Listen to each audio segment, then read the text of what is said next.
Shabbat Shalom, bien-aimé dans le Seigneur, Shalom, Shalom. J'aimerais annoncer à quelqu'un comme ceci. Quand Dieu te donne une vision, sache-le bien, que la vision que Dieu te donne n'est pas à toi, mais est pour les autres qui rentrent dans la vision. Un bon leader est d'abord celui qui est capable de s'imprimer et, comment dirais-je, de se reproduire d'abord chez les autres. Un bon visionnaire, c'est celui qui est capable d'imprimer la vision, c'est-à-dire dans l'état d'esprit et d'imprimer la vision dans l'état d'âme des gens.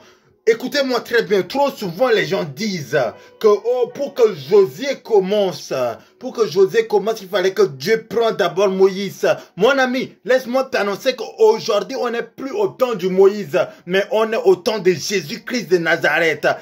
Laisse-moi encore t'annoncer que quand on parle du Jésus-Christ de Nazareth, Jésus ne s'est pas arrangé seulement qu'avoir la vision, mais il s'est arrangé en sorte que les disciples qui étaient restés auprès de lui, il a imprimé la vision en eux, en fait que le jour où il est parti, les disciples étaient devenus les gardiens du vision. Les disciples étaient devenus des protecteurs du vision. Quand tu reçois une vision, laisse-moi t'annoncer que tu ne deviens plus, c'est-à-dire le protecteur de la vision. Tu reçois juste la vision, mais c'est pas toi qui vas protéger la vision. C'est pour ça que j'aimerais te dire une chose, si tu es capable de protéger la vision que Dieu te donne, tu dois laisser les gens travailler dans la vision. Même si que tu sois là ou tu ne sois pas là. Si tu veux être un Moïse, si tu veux tout le temps te mettre à l'avance parce que c'est ta vision, parce que c'est ton ministère, parce que c'est à toi, laisse-moi t'annoncer le jour où tu ne seras pas là. Même si ta vision excelle, il ne va pas arriver à cette dimension. Il sera bloqué dans certains niveaux. C'est-à-dire il y a des hauteurs qu'il ne peut pas monter. Mais quand tu arrives à imprimer la vision et à te reproduire dans les gens qui rentrent dans la vision, ces gens-là, c'est-à-dire, ils deviendront les protecteurs de la vision et ils vont se battre pour que la vision vive. Ils vont encore donner, c'est-à-dire, ils vont encore réallumer la flamme du Saint-Esprit dans la vision. Et j'aimerais t'annoncer une chose. Si tu es un homme de Dieu qui reçoit une vision, que tu prêches pas. Papa, on sait déjà que c'est ton ministère.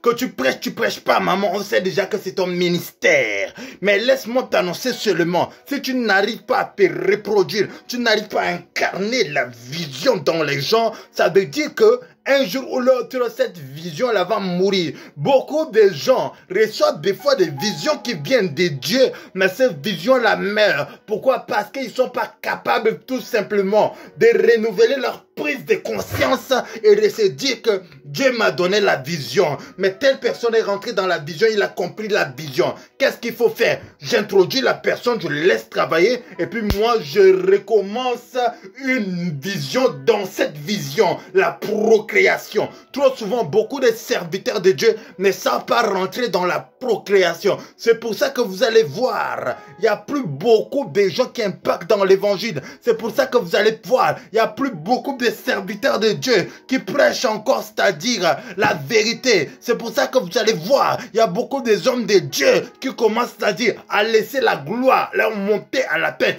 Pourquoi? Parce qu'ils ne sont pas capables d'incarner la vision dans les gens. En fait, que les gens se battent pour la vision. Mon frère, vous voyez un entrepreneur, rien qu'un entrepreneur, quand il atteint un certain niveau, il ne conduit plus la voiture parce qu'il ne va pas perdre le temps à conduire la voiture.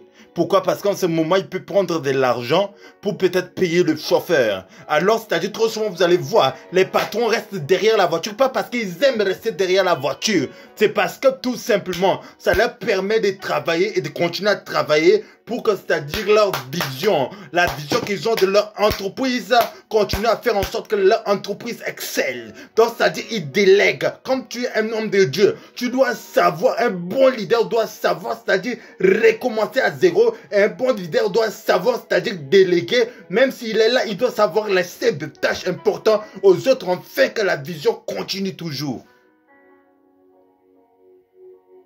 Il est très important. C'est très important.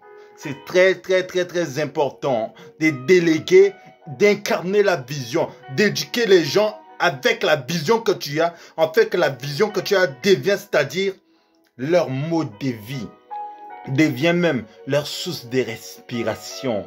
Et en ce moment-là, vous allez voir que vous êtes là ou vous n'êtes pas là. Oh my God. ta vision va continuer. Que Dieu vous bénisse. À nous revoir très prochainement.